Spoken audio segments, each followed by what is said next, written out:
चला, आपण कालपर्यंत काय बघितलं होतं? पदबंध बघितले होते. ह्याच्यानंतर आपण काय सांगा सेंटेन्स बघणार आहोत. आता सेंटेन्स कसं असते ते आपण समजून घेऊ. आता वर्णापासून काय म्हणून सांगा भाषेची सुरुवात होत आहे. कशापासून? वर्ण. वर्ण म्हणजे कोण होय सांगा? मूलध्वनी. वर्ण म्हणजे कोण? मूलध्वनी. ठीक आहे.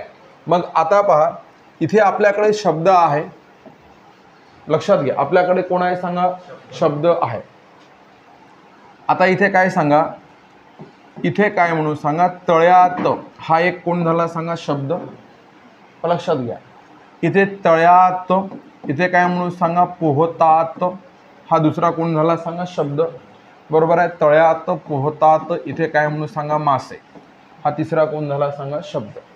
पण आता तुम्हाला सांगतो की यांचा जो क्रम आहे तो क्रम व्यवस्थित लागलेला नाहीये, हे लक्षात घ्या. मग यांची सुसंगत अनुक्रमे काय होणं जरुरी आहे? रचना होणं अत्यंत जरुरी आहे.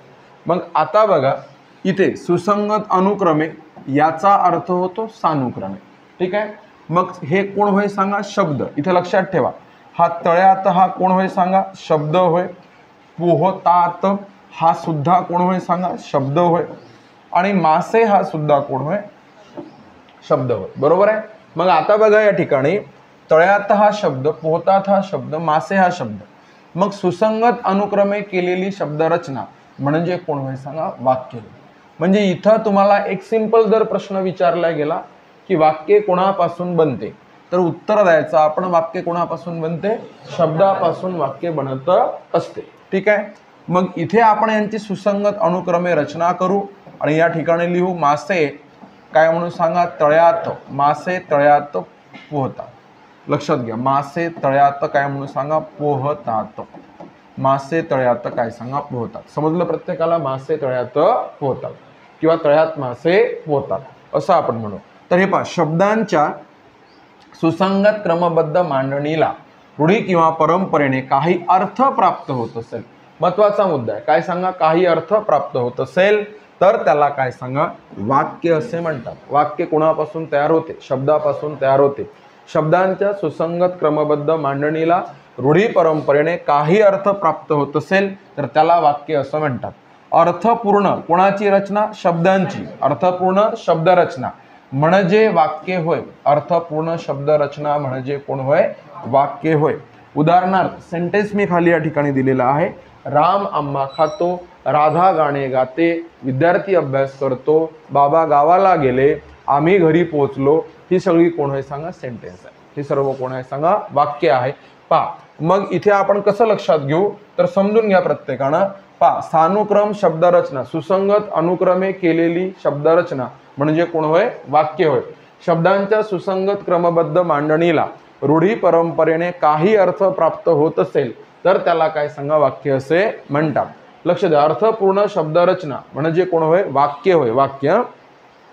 पहा, उदाहरणार्थ इथे मी दिलेलं आहे. काय सांगा? राम आंबा खातो. आता वाक्यासंबंधीच्या काय काय फॅक्ट्स आहे ते आपण सर्वच्या सर्व बघू. तर हे बघा, वाक्य म्हणजे पूर्ण अर्थाचे बोलणे होय. म्हणजे तुम्ही असं म्हणू शकत नाही की राम आंबा असं म्हणून तुम्ही काय सांगा? थांबू शकत नाही. अरे बरोबर आहे ना. मग बाबा घरी म्हणून तुम्ही काय सांगा? थांबू शकत नाही. बरोबर आहे. बाबा जेवण असं म्हणून थांबू शकत नाही. मग बाबा घरी पोहोचले, राम आंबा खातो, विद्यार्थी अभ्यास करतो, चिमणी घरटे बांधते, हे कोण झाले सांगा? पूर्ण अर्थाचे बोलणे. म्हणून इथं आपण लक्षात घेऊ, वाक्य म्हणजे कोण होय? पूर्ण अर्थाचे बोलणे होय. पहा, शब्दांचा समूह म्हणजे वाक्य होत नसते. तर ह्या कंटेंट महत्वाचा आहे. राज्यसेवा मेन्समध्ये टाकलं होतं.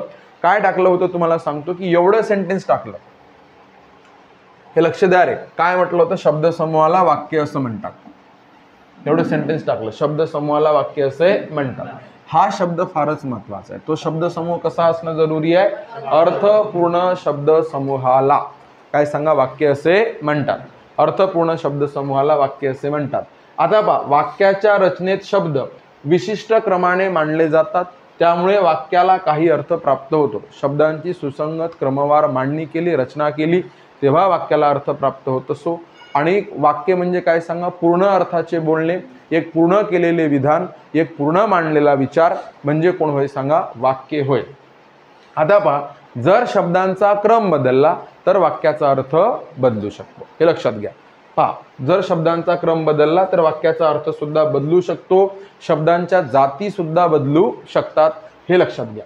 आता बघा पुढे शब्दांचा, आता इथे काही स्टेटमेंट आहे ॲज इट इज काय म्हणून सांगा, तुम्हाला परीक्षेमध्ये प्रश्न विचारले गेलेले आहे जसेच्या तसे, तर त्याच्यामुळे इथे मी काय सांगा हे ॲड केलेलं आहे. तर तिथे काय सांगा हे समजून घ्या. बघा, शब्दांचा अभ्यास करणारे शास्त्र. आता तुम्ही सांगा वर्ड असतात कुठे? तुम्ही इंग्रजीची काय सांगा व्होकॅब्युलरी पाठ करण्यासाठी काय घेता? डिक्शनरी. त्याला मराठीत काय म्हणून सांगा? शब्दकोश. बरोबर आहे, म्हणजे कोश, शब्दांचा कोश.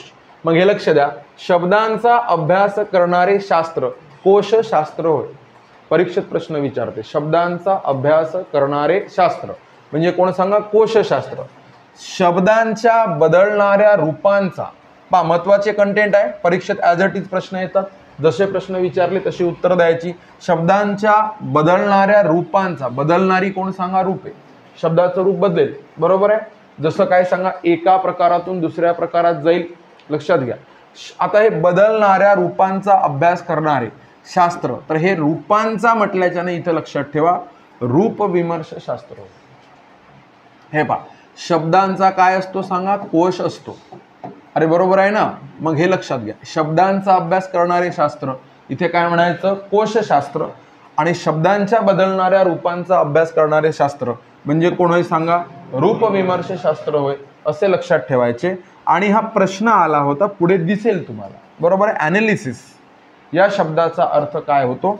तर हे वाक्यशास्त्र विचार असं आन्सर दिलेलं आहे, म्हणून लक्षात ठेवा. ॲनालिसिस या शब्दाचा अर्थ काय सांगा पुढे लक्षात घे. त्याचा आपण ॲनालिसिस करणे म्हणजे विश्लेषण असा अर्थ घेत असतो, बरोबर आहे. विश्लेषण, स्पष्टीकरण. इकडे काय दिलेलं आहे सांगा? वाक्यशास्त्र विचार असं आन्सर काय सांगा एमपीएससीने दिलेला आहे. तर हे लक्षात ठेवा. मुद्दा समजला प्रत्येकाला? शब्दांचा अभ्यास करणारे शास्त्र कोशशास्त्र, पहा शब्दांच्या बदलणाऱ्या रूपांचा अभ्यास करणारे शास्त्र रूपविमर्श शास्त्र.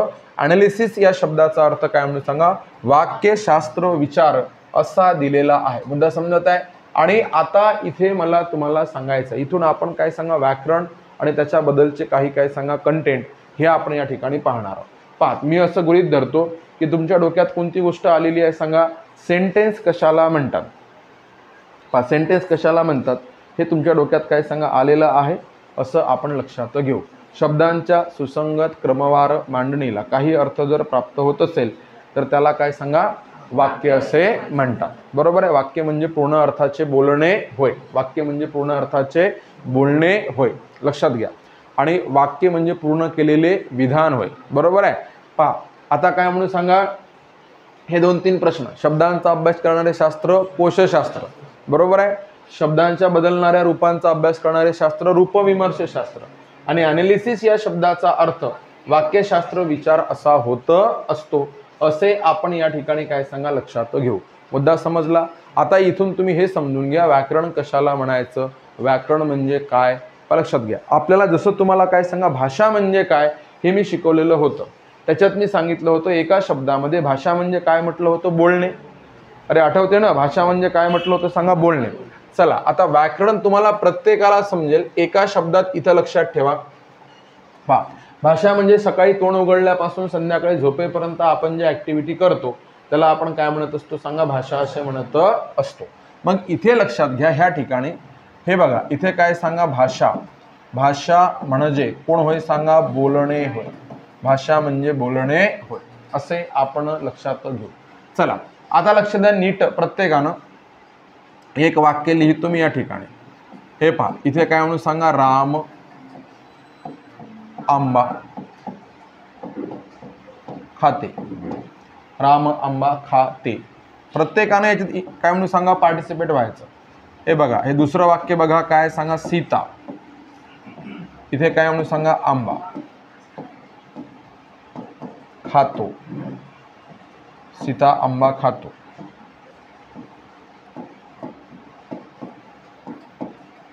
सीता आंबा खातो.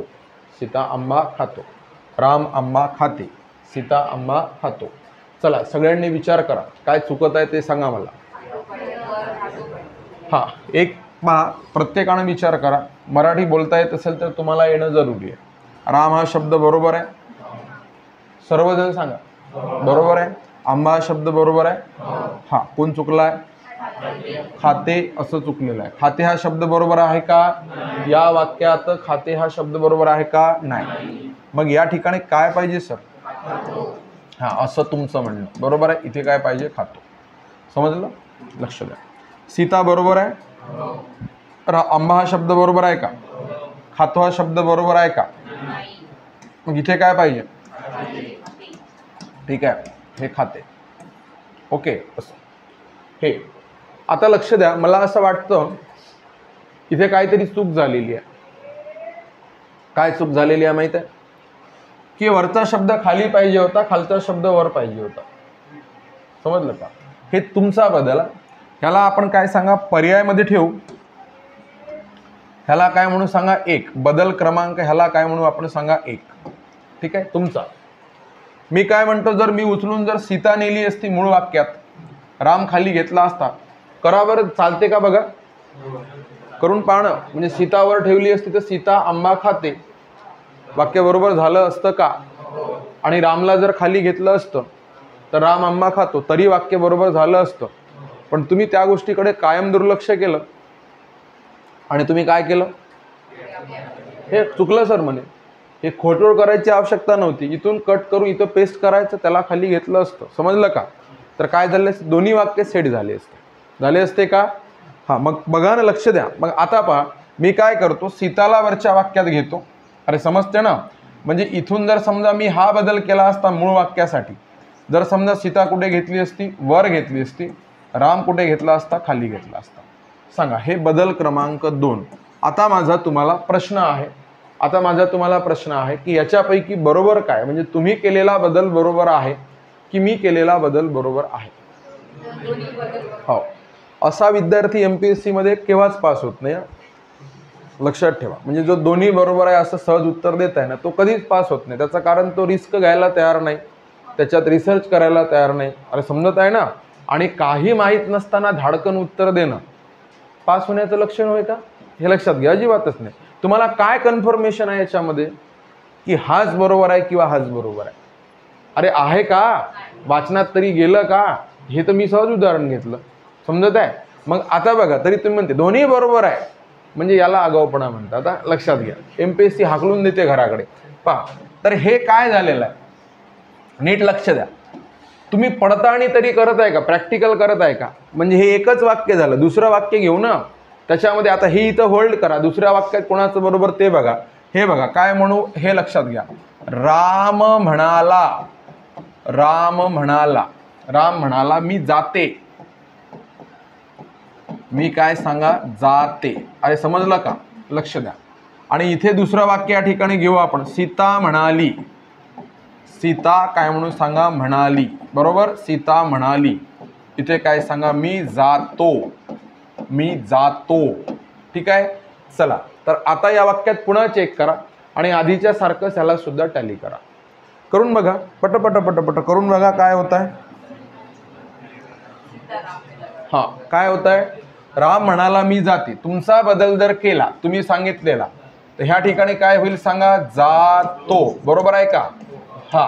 आणि इथे काय होईल सांगा? जाते. बरोबर आहे का? हा झाला तुमचा बदल क्रमांक 1.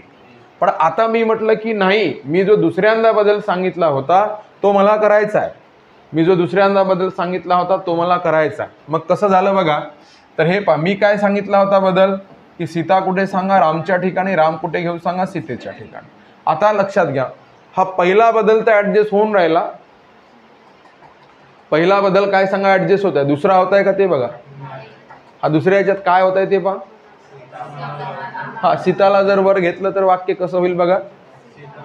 सीता म्हणाला मी जाते. रामला खाली घेतलं तर वाक्य कसं होईल? राम म्हणाली मी जाते. जातो. समजलं मी काय म्हणत? अल्टरनेट चुकेल. फक्त कोणता बदल करेक्ट येता इथं सांगा? क्रियापद चेंज करणे. मग नियम आहे. काय नियम आहे माहिती आहे का? आता मराठी व्याकरणाचे लक्षात घ्या. वाक्याचे घटक किती? पहिला नियम, कर्ता कर्म क्रियापद. बरोबर आहे? क्रियापदाच्या आकारानुसार किंवा क्रियापदाच्या आकार विल्ल्यानुसार कर्त्याने म्हणा किंवा काय सांगा नामाने सर्वनामाने बदलू नये, कर्ता कर्म नाम सर्वनाम ह्यांनी बदलू नये हा नियम।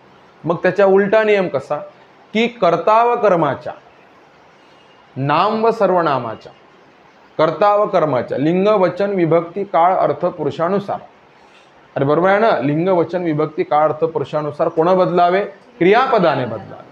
तुम्ही एक सोपं लक्षात घ्या, कोण बदलावं, क्रियापदाने बदलावं, बरोबर आहे। मग ती म्हणा आम्ही तर तेच सांगितलं होतं सुरुवातीलाच, काय सांगा, क्रियापदच बदललं ना आम्ही, बरोबर आहे, हे तुम्ही होय पा मी फक्त आता तुम्ही तुमची जी माहिती आहे ती तुमच्याकडली माहिती करेक्ट आणि शास्त्रीय नाही आहे यासाठी मी तसं केलं। पण हे लक्षात घ्या, मी म्हटलं चुकलं काय, तुम्ही काय म्हणे खातो खाते चुकला, बरोबर आहे ना, मग ते उत्तर 100% बरोबर आहे। लक्षात घ्या उत्तर कसं आहे सांगा, 100% बरोबर दिलं। मग आता याचा अभ्यास होता का आपल्याला, नाही। पा त्याच्यामध्ये आकार उकार येतात, बरं हे पा तुम्हाला सांगतो इथे लक्षात ठेवा, वाक्याचा करता पुल्लिंगी तृतीय पुरुषी एकवचनी असेल तर वाक्यातली क्रियापदे ओकारांत असावं। आता तू काय बोलून राहिला हे आम्हाला समजत नाही आम्हाला, अरे बरोबर आहे ना, वाक्याचा करता तृतीय पुरुषी स्त्रीलिंगी असेल तर वाक्यातली क्रियापदे एकारांत असावं। लक्षात घ्या वाक्याचा करता पुल्लिंगी पुल्लिंगी स्त्रीलिंगी स्त्रीलिंगी स्त्रीलिंगी पुल्लिंगी पुल्लिंगी स्त्रीलिंगी, लक्षात घ्या ह्यापैकी कोणी असेल तर वाक्यातील क्रियापदे अकारांतच असावं, नियम आहे, बरोबर आहे। तुम्ही जे व्याकरण शिकता तो भाग वेगळा, शिकवण्यासाठीचे नियम वेगळे, अरे समजलं ना, शिकवण्यासाठीचे नियम वेगळे। तुम्ही काय शिकत आहे, व्याकरण, पण व्याकरणाचे नियम आहे ना, व्याकरणाचे नियम आहे, समजलं। अलीकडे सगळे मास्तर टोटल लोक काय करतात सांगा, शिंदे वाळंबीची पुस्तकं वाचले बस शिकवायला उभे झाले। त्याला जर म्हटलं की याचा नियम सांग, राम आंबा खाते या ठिकाणी खाते असंच का बरं होत आहे ते सांग पहिल्यांदा, खाते असंच का बरं होत आहे। पहा तुम्हाला व्याकरणाचे हजारो नियम आहे, लक्षात घ्या, हजारो, मग व्याकरण शिकवण्याचे, समजलं का, शिकवण्याचे। आता बघा मग इथे राम आंबा खाते असं होणार नाही, कारण नियम आहे की वाक्याचा करता तृतीय पुरुषी, हे पहा मी काय म्हटलं तृतीय पुरुषी म्हणजे एक सांगा, मी कोण होय, बोलणारा फर्स्ट पर्सन असतो, एका शब्दात लक्षात ठेवा ना, स्पीकर मीन्स काय सांगा first person, first person means speaker, बोलणारा हा कोण सांगा प्रथम पुरुष, आणि सेकंड पर्सन द्वितीय पुरुष म्हणजे ऐकणारा, ऐकणारा म्हणजे कोण सांगा द्वितीय पुरुष, समजलं का। मग वर्गामध्ये 2 लोक हजर आहे, मी कोण होय प्रथम पुरुष, तुम्ही कोण होय द्वितीय पुरुष। आणि एक गोष्ट ही सांगायची आहे की हे या ठिकाणी काय नसतं, स्टेबल नसतं, हे अल्टरनेट होतं पटपट पटपट। म्हणजे तुमचा मित्र आणि तुम्ही जर समजा रूम पासून क्लास पर्यंत जर आले तर ते कोण किती वेळा प्रथम पुरुष झाला आणि कोण किती वेळा द्वितीय पुरुष झाला हे सांगता येत नाही, हे समजून घ्या। बोलणारा प्रथम पुरुष, ऐकणारा द्वितीय पुरुष, मग तो जर समजा आला आणि काय म्हणते चाल, झालं नाही का, तो झाला प्रथम पुरुष, कारण बोलणारा, बरोबर आहे। तुम्ही बस बस झालंच, आता तुम्ही कोण प्रथम पुरुष, तो बोलत होता तेव्हा कोण ऐकत होते, तुम्ही ऐकत होते, तुम्ही बोलत आहे तेव्हा कोण ऐकत आहे, तो ऐकत आहे, काय होऊन राहिलं, प्रथम पुरुष द्वितीय पुरुष, प्रथम पुरुष द्वितीय पुरुष, अरे होत आहे ना। मग आता आपल्या वर्गामध्ये जे आपलं इंटरॅक्शन सुरू आहे तर पटपट पटपट मी बोलत आहो, मी कोण होता प्रथम पुरुष, बरोबर आहे। तुम्ही मी बोलताना तुम्ही ऐकून घेताय, बरोबर आहे, तर तेव्हा तुम्ही कोण होताय द्वितीय पुरुष। मी म्हटलं की तुम्ही कोण होताय, तुम्ही काय प्रथम पुरुष, मग तुम्ही प्रथम पुरुष म्हणताना मी ऐकून घेता तेव्हा मी कोण होता द्वितीय पुरुष, डोक्यात आलं का। हे असं कन्व्हर्सेशन कुणाकुणामध्ये सुरू असते, हा प्रथम पुरुषामध्ये आणि द्वितीय पुरुषामध्ये, तृतीय पुरुष आपल्यापाशी नाहीच आहे।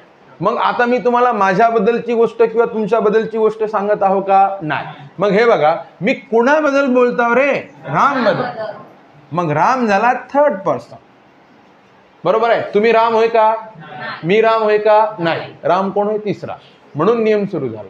नियम काय सुरू झाला, तृतीय पुरुषी, राम कोण होय पुल्लिंगी, राम कोण होय एकवचनी, नियम सगळे पाठ करून देईन व्याकरणाच्या, लक्ष द्या।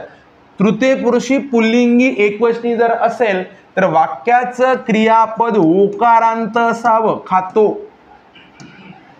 तोच्या शेवटी ओ, अरे बरोबर आहे ना, खातो, हे असा नियम बोललो होतो मी। तर आता तुम्हाला एक नियम समजला, काय नियम समजला, वाक्याचा करता तृतीय पुरुषी पुल्लिंगी एकवचनी जर असेल तर वाक्यातील क्रियापदे ओकारांत असावं।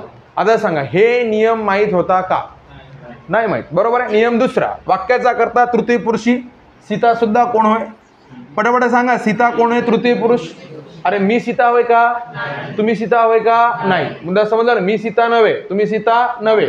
मग आपण सीता ही कोण आहे, थर्ड पर्सन आहे. सीता ही कोण आहे, थर्ड पर्सन आहे. समजत आहे का, सीता ही कोण आहे, थर्ड पर्सन. मग सीता कोण, तृतीय पुरुषी. कोण सांगा, स्त्रीलिंगी. कोण सांगा, एक वचन. हे समजलं. हे पहा, इथं पुल्लिंगी होतं, क्रियापद ओकारांत म्हटलं, इथं स्त्रीलिंगी आलं, क्रियापद एकारांतच असावे. समजलं का, काय म्हणून सांगा, हे लक्षात घ्या. वाक्याचा करता तृतीय पुरुषी स्त्रीलिंगी एकवचनी.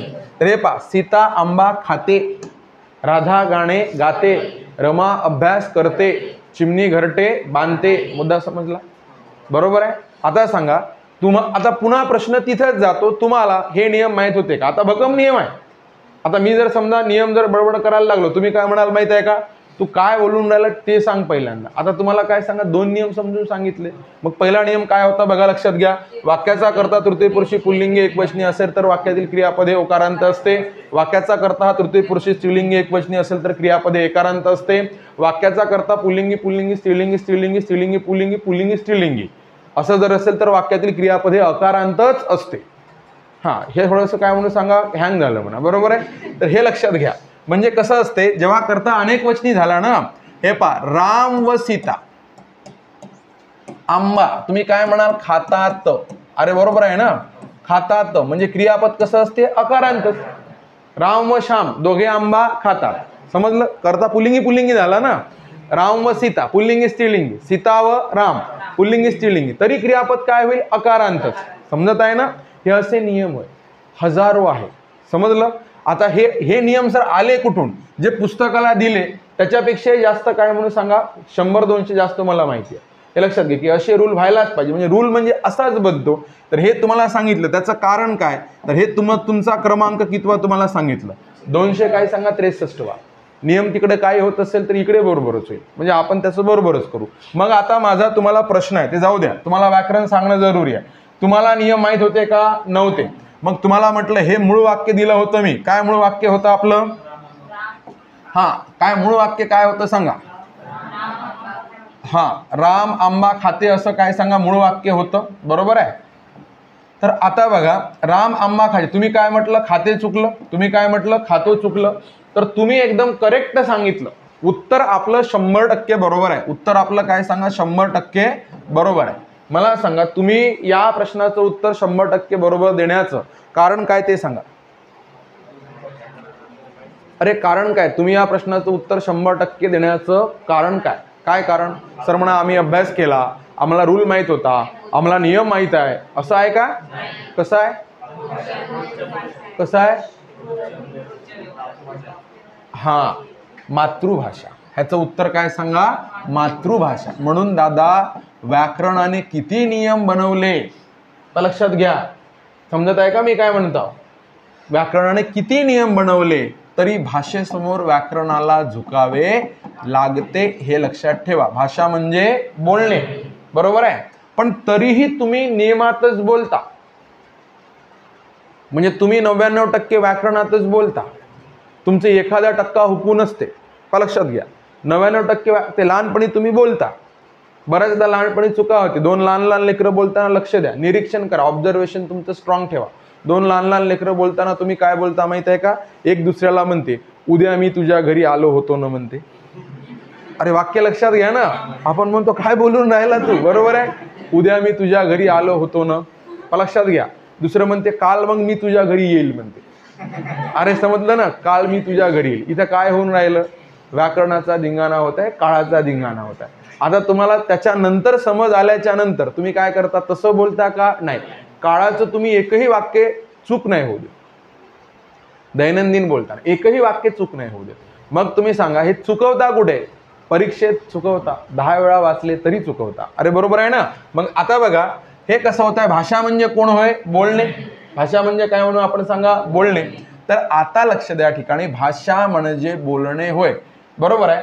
तर आता सांगा, हे तुम्ही उत्तर बरोबर दिलं, त्याचं कारण काय सांगा, मातृभाषा. म्हणजे एखादा मुलगा आहे, राम, बरोबर आहे ना. एखादा मुलगा आहे राम आणि तो काय म्हणत आहे माहिती आहे का, तुम्हाला कॉलेज सुटल्यावर म्हणते येते रे मी, सांगते तुला, तुला मी फोन करते, बरोबर आहे, ठेवते मग फोन. हा पा लक्षात घ्या. तुम्हाला अबे कसा करून राहिला तू, मूर्ख आहे का, असा बोलत जाऊ नको, बरोबर आहे. हे हा नियम आहे तुम्ही जो लावला तो, समजलं. एखादी मुलगी आहे तिने कसं बोलायला पाहिजे, सॉफ्ट बोलायला पाहिजे असं तुमचं म्हणणं, पण ती जर रफ बोलत असेल, खातो, हा सांगतो, ठेवतो मग फोन, येतो ना घरी, अरे बरोबर आहे ना. हे काय झालं, अरे मुलगी आहे तू, आई सांगते, मुलीसारखी बोलत जा, आईला क्रियापद नाही माहित. उद्या समजला का, आईला क्रियापद माहित आहे का नाही. मग हे झालं. आता लक्षात घ्या, इथे हेच तुम्ही मराठी भाषिक आहे म्हणून जमत आहे. हे जर समजा तुम्ही यूपी वाले जर बसलेले असते, समजलं, आणि मी म्हटलं असतं काय चुकलं सांग रे, राम आंबा खाते, काय चुकलं सांग, सीता आंबा खातो, काय चुकलं सांग, वो त्यानं म्हटलं असतं कुछ भी गलत नहीं हुआ सर. अरे बरोबर है, अगर राम आम खाता है तो सीता को भी आम खाने दो, बरोबर आहे ना, त्याला प्रॉब्लेम नाही, तुम्हाला प्रॉब्लेम आहे. हे समजून घ्या. आपण मराठी भाषिक म्हणजे आपल्याला काय माहित आहे, नियम, मदर टंगचे काय माहित आहे, रूल माहित आहे, समजलं. मग आता तुम्ही कशाचे नियम सांगत आहे ते सांगा, कशाचे नियम सांगत आहे ते सांगा. बोलण्याचे. तुम्ही असं नाही बोलायचं, असं बोलायचं, बोलण्याचे. बोलणे म्हणजे कोण होय, भाषा होय. बोलणे म्हणजे कोण होय, भाषा. मुद्दा समजत आहे ना, बोलणे म्हणजे कोण होय, भाषा. तुम्ही कशाचे नियम, भाषेचे. मग हे भाषेचे रूल झाले, बोलण्याचे म्हणजे भाषेचे. इथे काय म्हणून सांगा, मग हे भाषेच्या, हे सिंपल भाषेच्या, इथे काय म्हणून सांगा, नियमांचे, नियमांचे स्पष्टीकरण करणारे शास्त्र. स्पष्टीकरण करणारे शास्त्र म्हणजे व्याकरण होय. झालं. हे तुम्ही बोलण्याचे नियम सांगत आहे ना, मग हे भाषा म्हणजे बोलणे, आणि सर व्याकरण म्हणजे काय होईल, नियमात बोलणे. अरे बरोबर आहे ना. कायद्यात राहा म्हणते, बरोबर आहे, कायद्यात राहशील, लक्षात घ्या. मग तुम्ही कायद्यात राहायचं, लक्षात घ्या बोलताना. मग काय सांगा, नियमांत काय म्हणून सांगा, बोलणे. समजलं प्रत्येकाला. भाषा म्हणजे बोलणे आणि व्याकरण म्हणजे नियमात बोलणे. आपण नियम कशाचे सांगत आहोत, भाषेचे. मग भाषेच्या नियमांचे स्पष्टीकरण करणारे शास्त्र म्हणजे व्याकरण होय. मुद्दा समजला प्रत्येकाला. मग आपण चुकीचं अजिबात बोलत नाही, हे लक्षात घ्या. आता तो समजा जो दुसरा भाषिक जर असेल तर तो बोलतो, त्याला फोन करा, यूपीचा मित्र आहे, कुठं आहे रे भैया, शादी में हो म्हणते, अरे बरोबर आहे. काही वेळानं पुन्हा करा, अभी शादी हो गया म्हणते, अरे बरोबर आहे ना. आता हो गया म्हणजे ते पुरुष होय का शादी, नाही, स्त्रीलिंगी होय ना. तुम्ही जर समजा आंध्र प्रदेश मधली जर मुलगी केली असेल तर काय म्हणून सांगा, सासरा तुमचं काय करेल काही सांगता येत नाही मराठीत. तो काय म्हणते, आमची जावई कोठे गेली म्हणते, लक्षात घ्या. म्हणजे तुम्ही स्त्रीलिंगी, त्याला समजून सांगा लागते, बाबा तुझी पोरगी स्त्रीलिंगी होय, अरे बरोबर आहे ना, आणि जावई पुल्लिंगी होय, समजत आहे. पण तो म्हणते आमची जावई कोठे गेली म्हणते. तर समजून घ्या, मराठी भाषिक असल्या कारणानं प्रॉब्लेम नाही. तर हे लक्षात घ्या. मग आता व्याकरणाची डेफिनेशन आपण कशी करू मला सांगा. भाषेच्या नियमांचे स्पष्टीकरण करणारे शास्त्र म्हणजे कोण होय, व्याकरण होय. आता दुसरा काय करेल, अशी कॉपी टू कॉपी डेफिनेशन करता येणार नाही, म्हणून दुसरा तिसरा काय करेल माहिती आहे का, तो असं करेल, काय म्हणेल, वेगवेगळ्या पद्धतीनं मांडेल. भाषा कशी बोलावी, भाषा कशी लिहावी, भाषा कशी व्यक्त करावी, अरे बरोबर आहे ना. ह्या नियमांचे स्पष्टीकरण करणारे शास्त्र म्हणजे कोण होय, व्याकरण होय असं म्हणेल. आगाऊ नाटका लक्षात घ्या.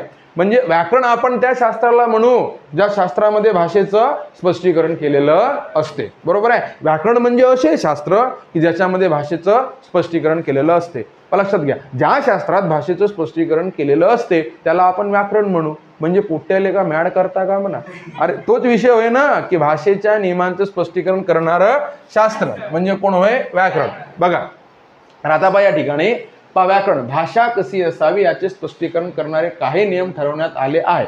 यावरून भाषेचे स्पष्टीकरण करणाऱ्या शास्त्राला किंवा भाषा शुद्ध करणाऱ्या शास्त्राला व्याकरण असे म्हणतात. आयोगाने घेतलेल्या परीक्षेत व्याकरणाची व्याख्या लक्ष द्या, भाषेचे स्पष्टीकरण करणारे शास्त्र अशी दिली आहे. बऱ्याच वर्ग 3च्या परीक्षेत भाषा शुद्ध करणारे शास्त्र, बरोबर आहे ना, भाषा करेक्ट करणारे, भाषा शुद्ध करणारे शास्त्र अशी सुद्धा व्याकरणाची व्याख्या दिलेली आहे. आणि हा महत्वाचा प्रश्न खालचा, व्याकरणाला शब्दानुशासन असे कोणी म्हटलेले आहे, महर्षी पतंजली. रामदेव बाबाचा इथं काही संबंध नाही हा. लक्षात घ्या, व्याकरणाला शब्दानुशासन पुढं म्हटलेलं आहे. शब्दांना अनुशासन लावणे, शब्दांना काय सांगा, कायद्यात बांधणे, शब्दानुशासन, कायद्यानुसार, नियमानुसार, म्हणून त्याला व्याकरणाला शब्दानुशासन महर्षी पतंजली यांनी म्हटलेलं आहे. लक्षात घ्या. तर आता पहा, तर अशा पद्धतीने हा मुद्दा जो आहे तो कोणाचा सांगा, व्याकरणाचा आहे असे आपण लक्षात घेऊ. चला मग नंतरचा काय म्हणून सांगा, इथे मुद्दा बघू. पहा, भाषेचे लेखी रूप, हे बघा, हे भाषेचे त्या काळातील प्रदेशातील दळणवळण व संवादाचे साधन असते. भाषेच्या लेखी रूपापेक्षा तुम्हाला सांगितलं मागे, ध्वनिरूप कसं असते, चंचल असते, बदलते, त्याच्यामध्ये चेंज होऊ शकते, बरोबर आहे. प्रदेश, व्यक्ती, जात, प्रसंग यानुसार त्या रूपात बदल होतात. महाराष्ट्रामध्ये मराठी बोलली जाते पण सर्वत्र सारखी नाही, हे लक्षात ठेवा.